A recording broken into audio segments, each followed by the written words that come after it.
Muchas gracias, Mario. Bueno, hermanos, muchas gracias por la invitación. El hermano Hugo, cuando me mandaba el mensaje, me ponía tiempo de exposición 45 minutos. Y yo creo que han sido demasiado dadivosos con el tiempo. Yo creo que quiero ser a la recíproca dadivoso con ustedes y voy a ver si les puedo regalar unos 10 minutos, a ver si podemos hacerlo un poquito más corto, porque yo sé que todos estamos cansados.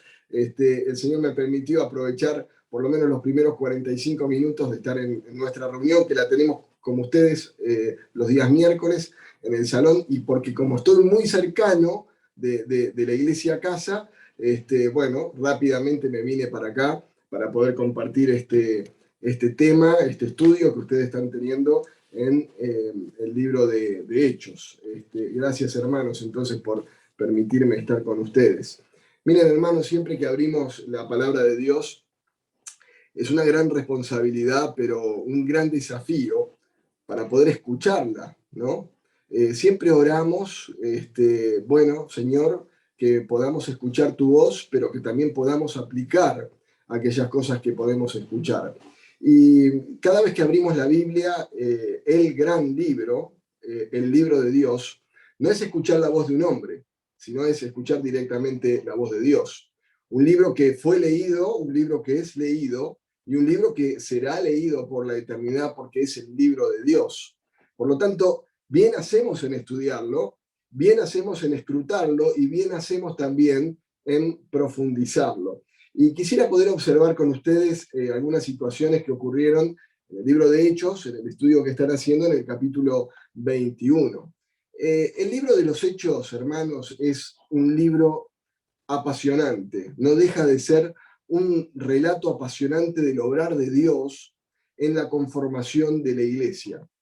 Y más que una referencia a todos los apóstoles, porque lleva por título Hechos de los Apóstoles, más que una referencia a todos los apóstoles, donde no vemos tanto la mención de ellos, salvo algunos pocos que los podemos llegar a estudiar, deberíamos decir que estamos observando los hechos del Espíritu Santo, ¿no? Porque es el Espíritu Santo el cual está obrando en cada tiempo y en cada momento en la escritura de este libro. Y vemos que a lo largo del libro de los Hechos se distinguen momentos particulares y personalidades relevantes que son utilizadas por el Espíritu Santo para guiar nuestra mirada en qué, en el poder de Dios directamente, en cómo Dios obró en esa situación. Como ustedes seguramente han estudiado y saben, pero lo vamos a volver a repetir, los sucesos que se producen en el libro de los Hechos es porque estamos en una etapa de transición. La iglesia no estaba totalmente desarrollada, había todavía mucho fundamento que poner, y ahí se están desarrollando entonces este tipo de situaciones con ciertos milagros y ciertos dones que se utilizaron en aquel tiempo también. Terminada esta etapa de transición, percibimos como Dios fue obrando en la conformación de la iglesia primigenia, y al ver cómo actuaron aquellos creyentes en aquella época, en aquella primera época, creo que nos pone en la responsabilidad a cada uno de nosotros de ser nuevamente neoprotagonistas de aquellas cosas que los primeros cristianos pudieron practicar. ¿Qué quiere decir esto? Que nosotros deberíamos ponernos en el lugar de ellos y tomar sus principios y practicarlos. ¿Por qué decimos esto? Y decimos esto porque a lo largo del tiempo muchas denominaciones evangélicas han puesto su mirada tal vez en movimientos que se fueron gestando a lo largo de la historia con diferentes avivamientos espirituales donde Dios le permitió a muchos hermanos ser iluminados por el Espíritu Santo y volver directamente a la fuente. Y fueron muchos los hermanos que tal vez se basaron en esos movimientos espirituales o doctrinales que fueron parte de esos avivamientos para continuar adelante. Sin embargo, creo, y estoy perfectamente convencido de esto, que nuestro compromiso debería ser con la palabra. Nuestro compromiso debería ser para ser como ellos fueron, sencillos cristianos que se reúnen al nombre de Cristo. ¿Basándonos en qué, hermanos? Basándonos en las enseñanzas de Cristo, basándonos en las enseñanzas de los apóstoles y basándonos también en la misma palabra. Así que, dada un poco esta introducción, vamos a ir directamente a lo que es el capítulo 21 del libro de los Hechos. Si ustedes ven el título que conlleva el capítulo 21, dice Viaje de Pablo a Jerusalén. En mi Biblia dice eso, Viaje de Pablo a Jerusalén. Pablo inicia entonces un viaje final, digamos, él va a seguir viajando después porque tiene otro destino, pero inicia el viaje final hacia Jerusalén. Y Hechos 21 es un relato de cómo se van dando los sucesos, cómo fue la preparación, cómo fue el camino directamente para llegar a Jerusalén. Miren, hermanos, tenemos que decir que el apóstol Pablo ya había estado muchas veces en Jerusalén, pero esta no sería una visita más. Esta sería una visita especial. ¿Por qué? Porque no estaría allí como estuvo en el primer momento después de su conversión. ¿Recuerdan cuando él se convirtió y fue discipulado por el mismo Señor y baja de Arabia directamente a Jerusalén? Se nos relata eso en Gálatas capítulo 1, versículo 18. ¿Y con quién se encuentra en Jerusalén? Y se encuentra con Pedro y se encuentra con Jacobo, el hermano de Jesús. Tan solamente a ellos dos los vio. Esa fue una de las visitas. Tampoco se trata de una visita protocolar o una visita de comunión, como fue en Hechos 15, cuando Pablo tuvo que participar en aquel concilio de Jerusalén con toda la iglesia en aquel lugar. Esta era una visita especial, porque esta visita marcaría directamente en Pablo su llegada para ser arrestado, para posteriormente ser encarcelado, y luego marcaría la etapa final para que el apóstol fuera trasladado y llevado directamente a Roma, donde allí no solamente estaría encarcelado, sino que allí podría estar predicando el Evangelio a todas las esferas, desde las esferas políticas de Roma hasta los mismos hermanos que en los diferentes estadios de encarcelación él pudo directamente predicar. El servicio de Pablo no terminaba en este momento, no terminaba en la culminación de este tercer viaje misionero, no culminaba llegando a Jerusalén, sino que Pablo sabía cuál era el propósito de su vida y a dónde estaba yendo directamente, pero tenía un propósito mayor, todavía tenía que seguir predicando directamente allí en Roma. Y allí en Roma es donde le puede escribir a su hijo espiritual Timoteo, ya estando encarcelado también, en 2 Timoteo capítulo 4, versículo 6, el apóstol Pablo le puede decir a Timoteo, porque yo ya estoy para ser crucificado, ya estoy para ser sacrificado, quiero decir, y el tiempo de mi partida está cercano. Eso le escribe Pablo directamente a Timoteo. Ahora bien, viendo un poquito el contexto de cómo fue los preparativos del viaje directamente a Jerusalén, podemos ver en el capítulo 19 cómo Pablo tiene un deseo en su corazón. ¿Cuál es el deseo del corazón de Pablo? Pablo se quiere despedir de todos los hermanos que él conocía y por los cuales él estaba transitando en el viaje. Empieza con los hermanos de Éfeso. Lo han estudiado ustedes tal vez el miércoles pasado, cuando Pablo los manda a llamar y cuando él comienza a despedirse de cada uno de ellos y vemos la despedida, cómo fue tan sentida de los hermanos de Éfeso. Claro, Pablo había marcado en cada uno de ellos seguramente una huella profunda que había sido dada en base a su testimonio de vida, en base a su propósito, en base a la causa de Cristo. Y esa huella había marcado en los hermanos realmente un ser muy especial en la persona de Pablo. Y la despedida no podía ser menos que esa, ¿no? El poder estar cerca de él, el poder directamente abrazarle. Ahora, Pablo sabía muy bien que a pesar de esta despedida, él tenía un propósito yendo a aquel lugar. Y él sabía que el Señor lo estaba llamando y él sabía que su tiempo estaba terminando y él quería estar presente con el Señor. Él relata en una de las cartas, ¿no?, de que quería estar presente con el Señor. ¿Por qué quería estar presente con el Señor Pablo? Porque Pablo conocía a Jesús. Pablo le conocía.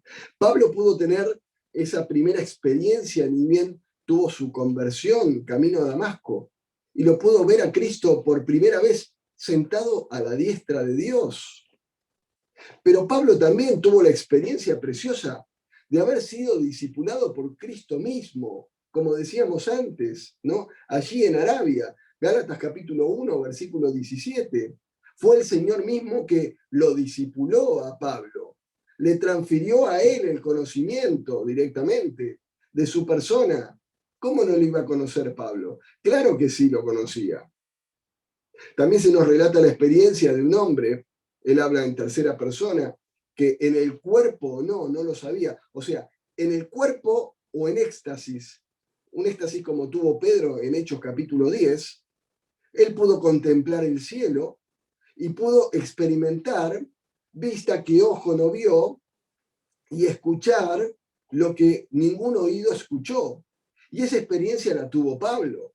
¿Cómo no iba a conocer al Señor? Claro que lo conocía y claro que quería estar directamente con Él. Por eso vemos a un Pablo que está con su pasaje, con su ticket en la mano y está más que nunca preparado para preembarcar directamente a la eternidad. Él estaba con el ticket, ya estaba con su pasaje en la mano, él quería preembarcar directamente.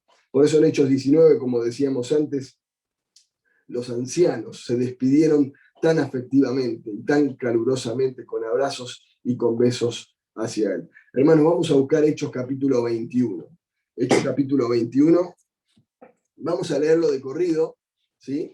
Así tenemos una amplia concepción del pasaje. Hechos 21:1, lo vamos a hacer hasta el 16, que es el pasaje que nos han pedido los hermanos. Dice: después de separarnos de ellos, zarpamos y fuimos con rumbo directo a Cos, y al día siguiente a Rodas, y de allí a Patara, y hallando un barco que pasaba a Fenicia, nos embarcamos y zarpamos. Al avistar Chipre, dejándola a mano izquierda, navegamos a Siria y arribamos a Tiro, porque el barco había de descargar allí. Y hallados los discípulos, nos quedamos allí 7 días, y ellos decían a Pablo por el Espíritu que no subiese a Jerusalén.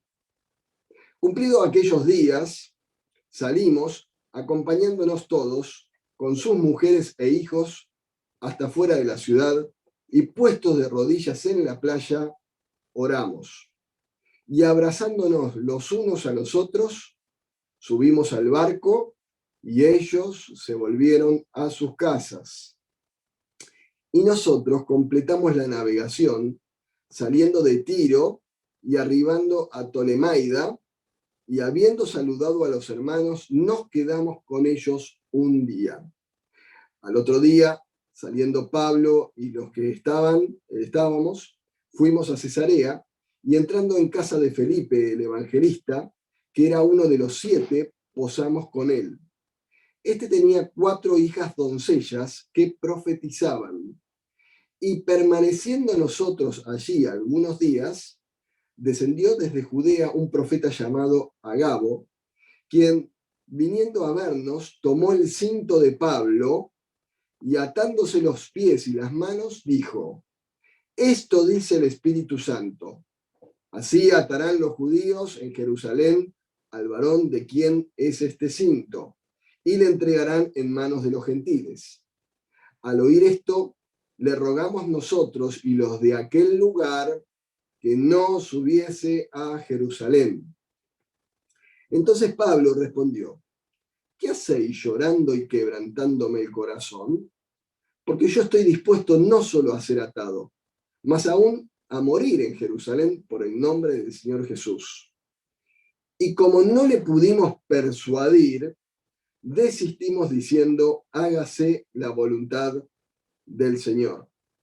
Después de esos días, hechos ya los preparativos, subimos a Jerusalén, Y vinieron también con nosotros de Cesarea algunos de los discípulos, trayendo consigo uno llamado Nasón de Chipre, discípulo antiguo con quien nos hospedaríamos. Bueno, hermanos, hemos leído todo el pasaje que teníamos que leer. Tenemos un conocimiento un poquito mayor ahora de lo que vamos a estudiar o lo que vamos a conversar también. Los primeros versículos que hemos leído de este capítulo 21 nos hablan un poco del itinerario, ¿no? De la forma en la cual se desarrolló el viaje hacia Jerusalén. Dice los primeros versículos que después de despedirse de los hermanos de Asia Menor, Pablo siguió su camino de regreso a Siria, de donde habían salido ellos en su tercer viaje misionero 3 años atrás. La parte del trayecto, del primer trayecto, vemos que fue desde Mileto a Cos, de Cos a Rodas, de Rodas a Pátara y de Pátara a Tiro, que sería la parte de Siria. Y nos dice que en Tiro el barco ancló porque tenía que descargar allí. Bueno, cuando estudiamos geográficamente este lugar de Tiro, en Siria, podemos ver que Tiro y Sidón eran dos puertos muy reconocidos por su fama, ya que en los siglos anteriores fue motivo de la conquista de Alejandro Magno.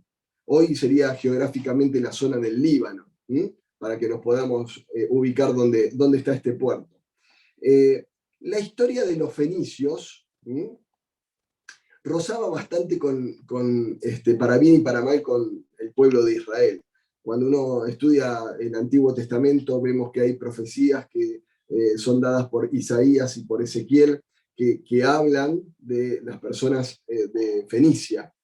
Eso lo vemos en Isaías capítulo 23, en Ezequiel capítulos 26 y 28. Se lo menciona a ese lugar también. Claro, en la época de Pablo, Tiro no era más que una sombra decadente de lo que fue una ciudad ensoberbecida directamente por todo lo que pasaba en los siglos 11 al 4 antes de Cristo, pero todavía retenía una gran importancia comercial para Fenicia al sur de Siria también.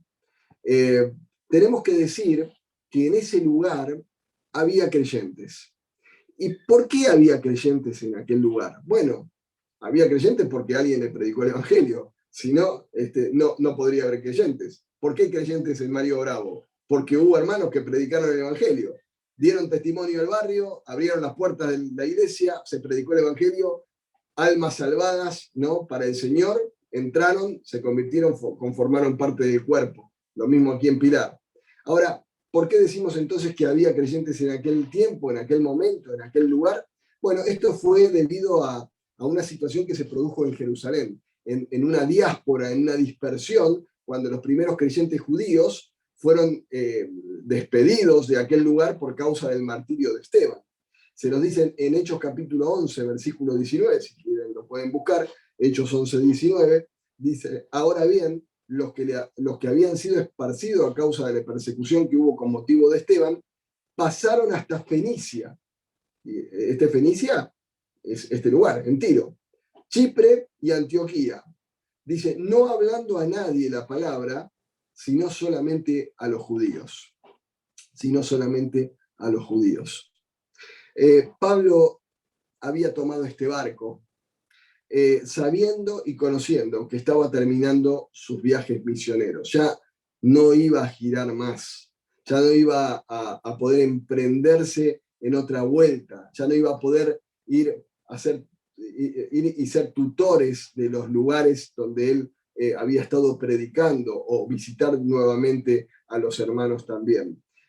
Notemos, hermanos, que los viajes misioneros siempre se hicieron con lo justo. Nunca sobraba nada cuando se hacía un viaje misionero. En este caso, Pablo y los hermanos que estaban con Pablo tomaron un barco que no fue un crucero. No fue un crucero con habitación, con camarote, con la cena incluida, con el almuerzo, etcétera, etcétera. No. Ellos tomaron un barco carguero, un barco que transportaba mercadería, mercancía, y así como transportaba mercancía, en alguna parte de la proa estaban ellos, esperando poder viajar y ser trasladados directamente. hoy vemos que el Señor nos ha dado herramientas particulares para hacer la obra. Y cada vez que tenemos que ir a predicar o tenemos que hacer un viaje, etcétera, etcétera, tenemos vehículos confortables que nos pueden trasladar de un lugar al otro directamente. Ya no es necesario hacer todas las peripecias que directamente se hacían cada vez que se embarcaba uno en un viaje misionero. Miren, les voy a contar algo particular de mi experiencia, ¿no? Hace muchos años atrás, cuando yo tan solamente tenía 18 años y Mariano, mi hermano, 17, nuestros abuelos Carmelo y Betty Raciati nos dijeron, bueno, chicos, les queremos preguntar una cosa, nos gustaría hacer una visita a los hermanos, nos gustaría hacer un viaje para visitar a los hermanos. Entonces, con Mariano, con mi hermano, dijimos, bueno, no sé, iremos a visitar a los hermanos de Zárate, de Campana, de Escobar, acá en las inmediaciones de Pilar, que es donde nosotros estábamos. Entonces, Carmelo nos dijo, no, el viaje va a ser un viaje misionero.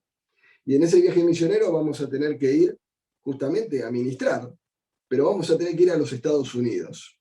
Claro, imagínense, con 18 años, los ojitos se nos dieron vuelta a nosotros, dijimos, en la nuestra es conocer. Bueno, fantástico, muy bien. ¿Y cómo va a ser este viaje misionero? Bueno, en dependencia del Señor, nos dijo. Ya ahí nos empezamos a agarrar un poco de la mano. ¿Qué es en dependencia del Señor?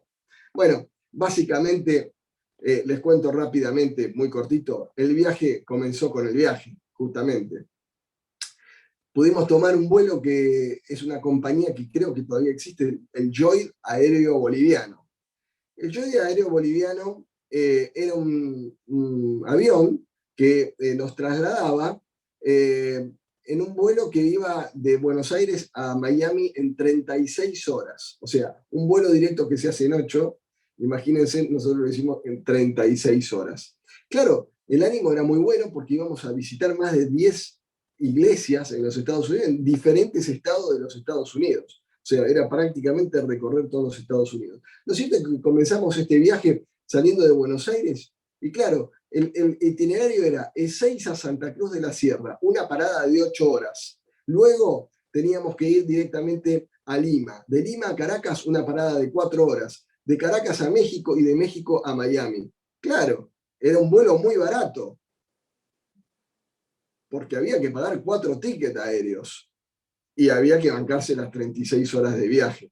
Pero miren, el abuelo no perdía oportunidad, para nada, porque en la primera escala, en Santa Cruz de la Sierra, en Bolivia, teníamos que estar 8 horas. Y el vuelo llegó a las 2 de la tarde y a las 10 de la noche salía. Entonces, ¿saben lo que hizo? Llamó a los hermanos de la iglesia en Santa Cruz de la Sierra y le dijo, hermanos, mire, estamos teniendo una parada de 8 horas, nos gustaría estar presentes en la reunión, era un día sábado. Así que la iglesia donde se congregaba el hermano Francisco Haggerty, era la iglesia de Santa Cruz de la Sierra, los hermanos dijeron, sí, cómo no, don Carmelo, lo vamos a buscar. Nos vinieron a buscar, nos llevaron a una casa colonial, estilo colonial, hermosa. Los hermanos nos atendieron re bien con una merienda bárbara. Fuimos a las 6 de la tarde, Mariano y Cristian tocaron la trompeta con los especiales que tenían que traían ellos, o sea, nosotros. Carmelo dio el mensaje y a las 8 de la noche salimos de la iglesia, a las 9 llegamos al aeropuerto y a las 10 nuevamente empalmamos el viaje y salimos en avión directamente. Lo cierto es que realmente pudimos palpar el amor de todos los hermanos de allí de Bolivia que nos albergaron en su casa y nosotros seguimos viaje. Bueno, así pasaba con Pablo. Pablo llegó a Tiro. Dice que fue a buscar los hermanos de allí. A Pablo no lo estaba esperando nadie en el puerto. El barco atracó en el puerto y no había nadie. No les estaba esperando porque dice la palabra que hallándoles, ¿no? Y si los halló es porque primero los buscó. O sea, fue al encuentro, los fue a buscar Pablo y los halló. Y estuvo con ellos 7 días. Los 7 días se nos menciona en la palabra que el Espíritu Santo le fue hablando a Pablo para que no subiese a Jerusalén. A través de los hermanos le fue hablando a Pablo para que no subiese a Jerusalén. Claro, este pasaje ha suscitado a través de los tiempos una gran disertación entre los hermanos estudiosos de la palabra de Dios, ¿no? Con respecto a si Pablo obró según el propósito de Dios o lo hizo de acuerdo a su propio parecer. Miren, hermanos, a ver, los discípulos de Tiro, los creyentes de Tiro, se entiende que tenían dones proféticos, ¿sí? Porque nos habla que a través del Espíritu Santo le hablaba a Pablo diciéndole que no subiera directamente a Jerusalén. Le estaba avisando directamente. Y aparentemente los mensajes que ellos tenían parecían ser muy claros y también muy solemnes en cuanto a lo que decían. Parecían ser mensajes que obviamente venían de parte de Dios. Dice Hechos 21:4, como hemos leído. Y ellos decían a Pablo por el Espíritu que no subiese a Jerusalén. Pablo estaba convencido de que su etapa estaba llegando al final, que su ministerio estaba llegando al final. Pablo estaba convencido de que sus días se estaban acabando y que se estaba cumpliendo todo lo que se tenía que cumplir. ¿Qué se tenía que cumplir? Bueno, los padecimientos físicos y morales que él sabía que iba a tener que atravesar antes de pasar a la eternidad.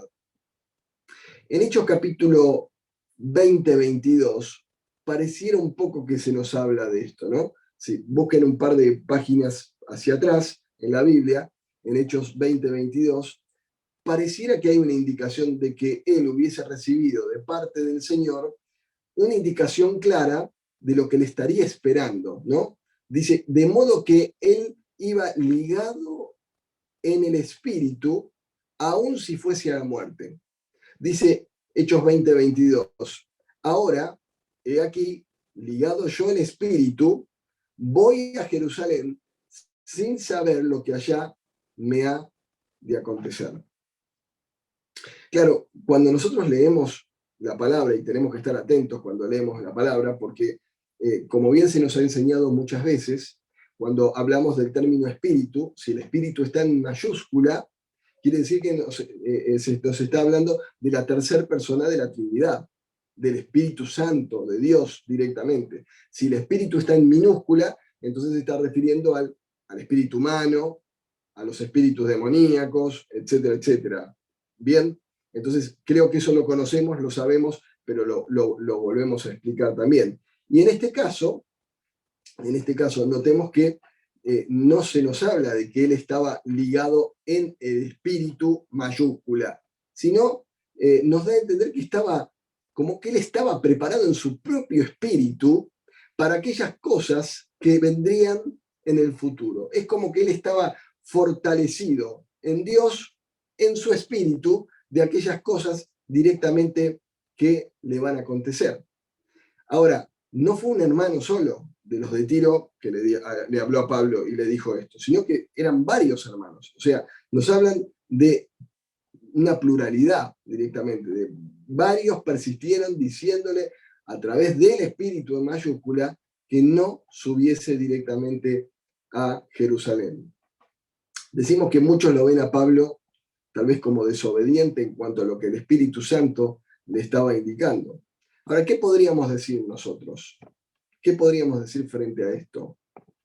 ¿Fue una situación donde tal vez él no llegó a discernir lo que el Espíritu Santo le estaba indicando? ¿O fue un acto voluntarioso de parte de él para cumplir el destino que él sabía directamente que tenía que afrontar? Bueno, creo, hermanos, que no estamos en situación de afirmar ni una cosa ni la otra. Tal vez Pablo no quiso que estos comentarios que hacían los hermanos tal vez interfirieran en su carne para torcer su decisión directamente de ir a Jerusalén o torcer su decisión en virtud de un bienestar físico, un bienestar propio. También podríamos decir, lo podríamos pensar, que tal vez él no llegó a discernir los espíritus de estos hermanos, porque tal vez Pablo no tenía el discernimiento de ese don, el don de discernir los espíritus. Sea como sea, se nos dice que a Pablo lo despiden los hermanos, todos juntos se juntan directamente en una gran reunión y se van todos a la playa y oran frente a la playa de Tiro, y luego dice que fueron despedidos y ellos volvieron a embarcar. Subieron al barco, siguió la travesía, continuaron con la travesía directamente, y la siguiente escala fue Tolemaida. Tolemaida es un puerto que en la antigüedad se llamaba Acre. Es un puerto que está a unos 40 kilómetros de Tiro, o sea, la distancia no era tan grande en cuanto a la navegación. Ellos de Tiro navegaron 40 kilómetros y llegaron a Tolemaida. Tolemaida es una ciudad hoy muy reconocida en Israel, eso es parte de Israel. Aquellos que viajaron a Israel conocieron la ciudad que hoy se llama Haifa. La ciudad que hoy se llama Haifa es una ciudad hermosa. Todos dicen que los jardines que tienen, las escalinatas que tienen, es hermosa la ciudad frente directamente al Mediterráneo. Era una ciudad próspera también en aquel tiempo, y podemos decir que estaba al sur directamente de lo que sería el Monte Carmelo. Allí se encuentra con los hermanos de Tolemaida, y allí están un día y se evidencia que en Tolemaida había una iglesia, porque estaban los hermanos, que también lo estaban esperando y se quedaron directamente con ellos un día. Ahora bien, al día siguiente, dice, salieron caminando para Cesarea. Cuando llegaron a Cesarea, llegaron a la casa de Felipe. Felipe, que no es el discípulo Felipe. Felipe que estamos hablando aquí es Felipe el que tenía el don de evangelista, la virtud de poder evangelizar directamente. Felipe fue uno de los elegidos para servir a las mesas, allí en Hechos, al comienzo. Fue uno de los primeros diáconos de la iglesia de Jerusalén. Fue un hombre probo, un hombre espiritual, un hombre directamente lleno de fe, que había recibido el don de ser evangelista directamente. Este Felipe fue uno de los hermanos que experimentó el incipiente rapto o el incipiente arrebato del cuerpo, en el cual, cuando estaba predicando con Felipe, ustedes recuerdan, estaba predicando a Felipe, estaban hablando, y una vez que fue bautizado, en un abrir y cerrar de ojos, fue transportado directamente del desierto de Gaza a la ciudad de Azoto. Eso lo vemos en Hechos capítulo 8, versículos 39 y 40. Participándole Dios preliminarmente de la experiencia de lo que nosotros vamos a participar dentro de muy poquito, cuando en un abrir y cerrar de ojos seamos transformados en aquel rapto o arrebato directamente de la iglesia. Pero fue uno de los que experimentó en un principio. Dios los teletransportó prácticamente de un lugar al otro. Felipe fue un hombre importante también porque fue uno de los que llevó el evangelio a Samaria. En Hechos capítulo 8, versículo 5 se nos menciona esto. Hechos 8, 5 y 6. Dice, entonces Felipe, descendiendo a la ciudad de Samaria, les predicaba a Cristo. Y la gente unánime escuchaba atentamente las cosas que le decía Felipe, oyendo y viendo las señales que él hacía. Qué lindo, hermanos.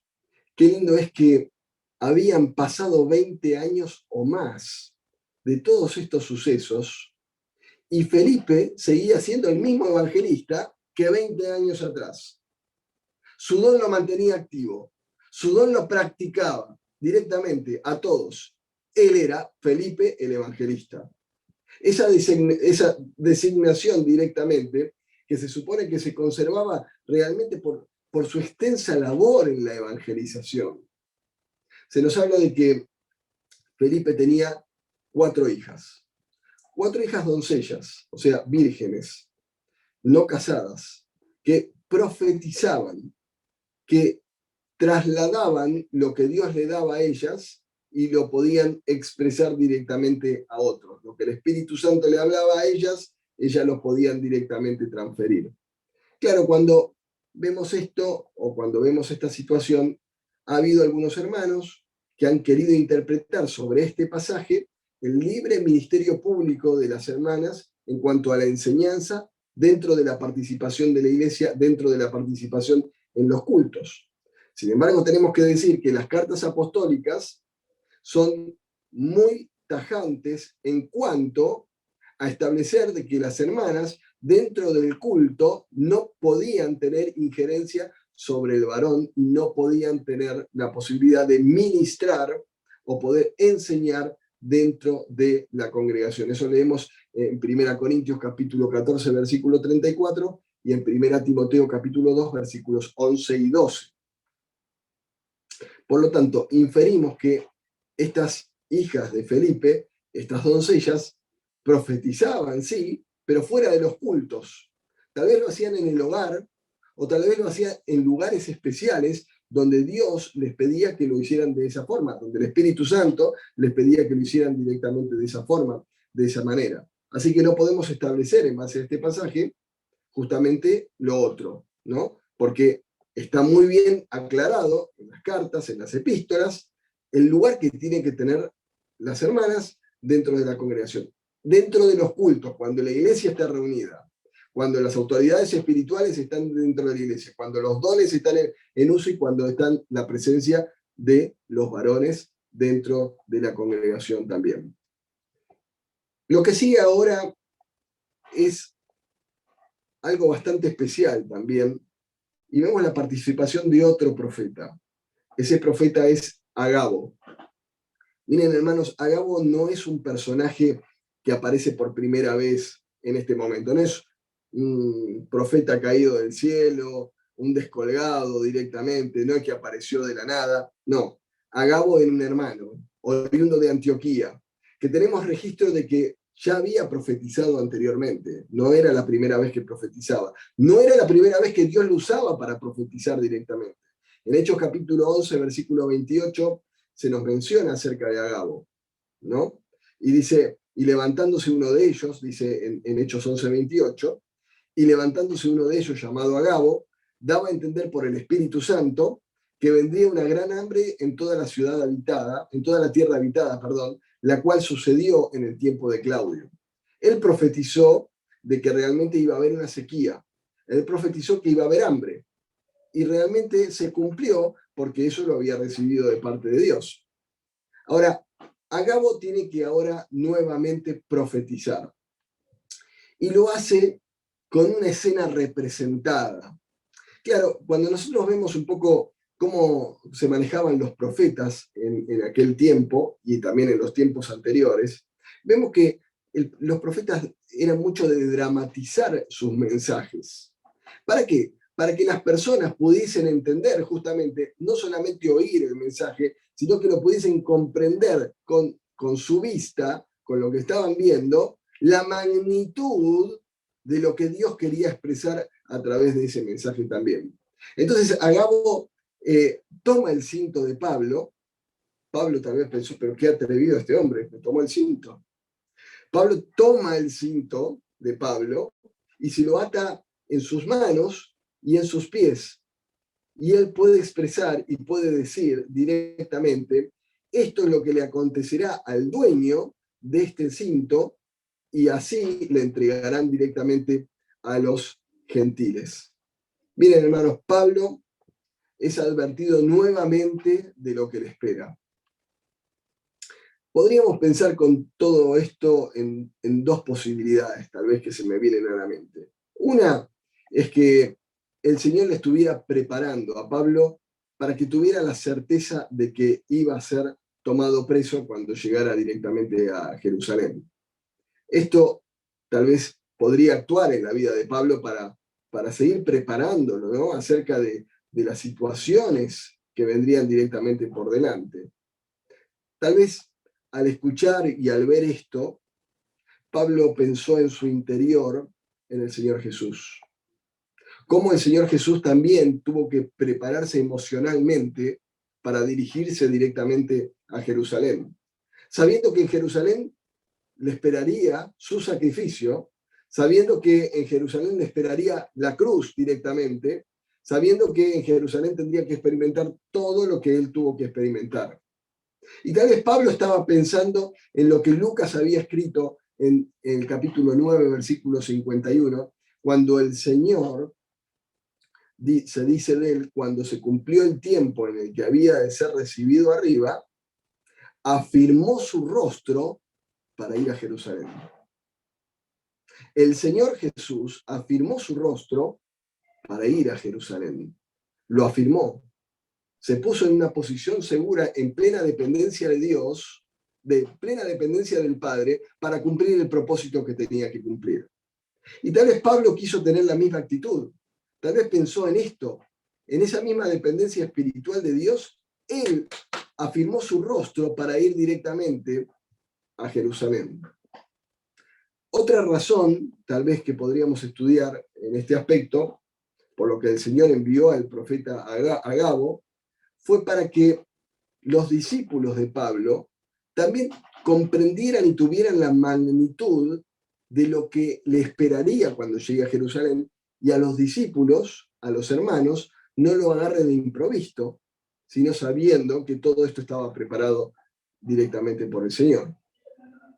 Lo segundo que podríamos reconocer es que Pablo, como decíamos antes, conocía su destino, conocía por lo que iba a pasar, el propósito de la tribulación, y tal vez el Espíritu Santo le fue diciendo todo esto a Pablo a través de los hermanos de Tiro, tal vez en el silencio de las hijas de Felipe lo mismo, y por Agabo le estaba diciendo que tal vez no era el tiempo o el momento para poder hacerlo. Claro, Pablo quería estar en Jerusalén porque en esa fecha se iba a celebrar la fiesta de Pentecostés y él quería estar en Jerusalén. Su corazón estaba también allá y su corazón estaba en el poder experimentar esta fiesta también con los hermanos en aquel lugar. Ahora, corre la posibilidad de que tal vez no era justo el momento, tal vez el Señor tenía preparado alguna otra situación previamente antes. Miren, muchas veces el Señor nos pone en el corazón el realizar una determinada tarea, el realizar una determinada acción o una determinada obra para Él. Pero realmente tenemos que estar atentos para conocer y saber si es el momento preciso, si es el momento que el Señor está confirmando que nosotros hagamos esa tarea. Ahora la pregunta es, hermanos, ¿cómo nos damos cuenta nosotros cuándo es el momento preciso? ¿Cómo nos damos cuenta cuando el Señor nos dice, sí, adelante, vayan adelante, háganlo? Y bueno, nos damos cuenta cuando el Señor comienza a abrir las puertas. Cuando empezamos a ver la manifestación de que cosas que antes no sucedían, suceden. Cuando el Señor empieza a confirmar cada una de las oraciones. No podemos saber, como decíamos antes, qué fue lo que experimentó realmente Pablo en su ser, en su interior.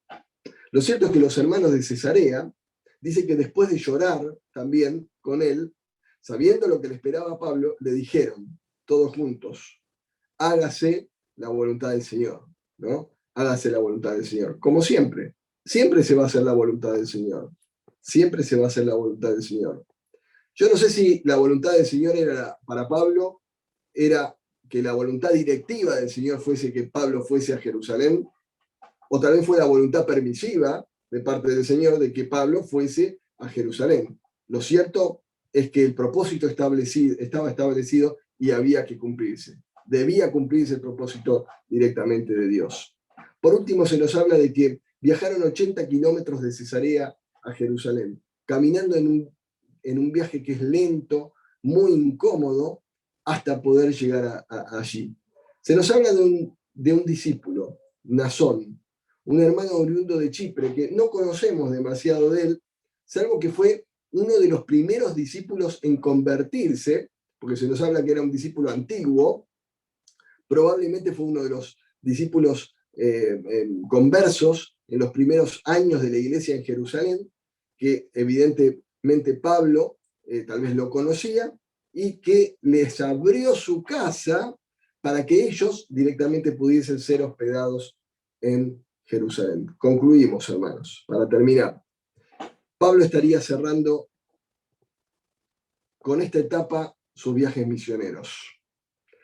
Él ya no vería más a los hermanos por aquellas congregaciones que él amaba y por las cuales él había sufrido y había penado tanto en muchas de ellas, o se había alegrado tanto por el crecimiento espiritual de cada una de ellas.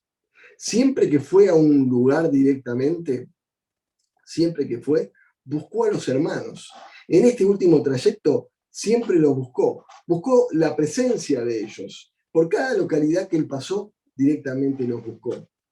Él necesitaba la comunión, él necesitaba el apoyo ministerial, él necesitaba de las oraciones directamente de los hermanos. Por eso iba a las casas, por eso en las playas, en los puertos, todo era bienvenido para que presencialmente pudiesen estar directamente juntos. Como les pasó a los de Tiro. Pablo no le envió una carta a los de Tiro, escribiéndoles, los fue a buscar y los halló y los trajo y pudo directamente compartir con ellos. Queridos hermanos, tenemos que valorar más que nunca la presencialidad en este momento. Pablo buscaba la presencialidad.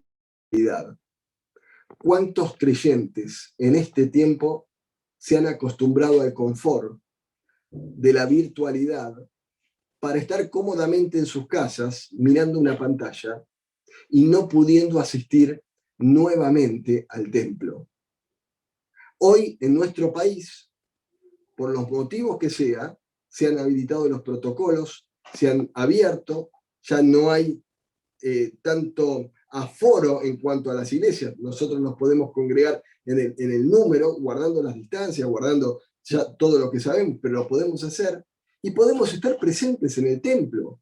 ¿Y cuántos hermanos hay que no valoran la presencialidad y se han quedado confortablemente en las casas? No, hermanos, no tiene que ser así esto. Tenemos que valorar la presencialidad de la comunión, de poder estar juntos alabando, compartiendo, congregándonos en el lugar que es nuestra casa espiritual, que es el templo, es la iglesia, es donde el cuerpo se reúne. Y hermanos, no vale decir que me estoy congregando en la iglesia de Massachusetts. No vale eso, porque congregar queda muy grande. Nos congregamos cuando estamos presencialmente. Lo otro es una actividad que, gloria a Dios, que la pudimos tener, nos permite estar en comunión, nos permite ser enseñados, nos permite estar como ahora al son de la palabra de Dios, pero no es congregarse, ¿eh?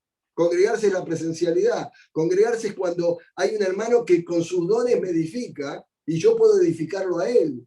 Congregarse es cuando tengo comunión, cuando viene un hermano y me exhorta o cuando yo puedo exhortarlo a él. Eso es congregarnos. Congregarnos es cuando estamos todos juntos. Congregarnos es cuando hay un culto, cuando la iglesia está reunida y de forma presencial. Lamentablemente, muchos de los creyentes están viviendo lo mismo que sucedió en el tiempo del profeta Ageo. No les voy a contar esto. Vayan a Ageo capítulo 1 y se van a dar cuenta qué es lo que estaba pasando con el pueblo de Israel, que había vuelto de Babilonia para vivir en casas muy confortables, pero el templo de Dios estaba desierto. Que no nos pase, hermanos, esto, ¿eh? Que no nos pase que el templo del Señor esté desierto. Valoremos la presencialidad. Pablo amaba a los hermanos, amaba la comunión, quería estar con cada uno de ellos. Y en el último viaje que tuvo que hacer, que es este, lo demostró. No importa lo que venía, él sabía lo que le iba a pasar. Y estaba plenamente seguro. Y iba directamente a eso. No importa que encontrara la muerte. Miren, el resto de los sucesos de Pablo son detallados en el libro de los Hechos. A partir de ahora ustedes lo van a ir estudiando, pero ya se va a hablar del arresto de Pablo, de su juicio, de su viaje a Roma y de su encarcelamiento allá. Hermanos, que el Señor les bendiga. Gracias por este tiempo que me han dado. Me parece que me comí los 45, pero bueno, ¿qué le va a hacer? El Señor les bendiga. Gracias por la invitación.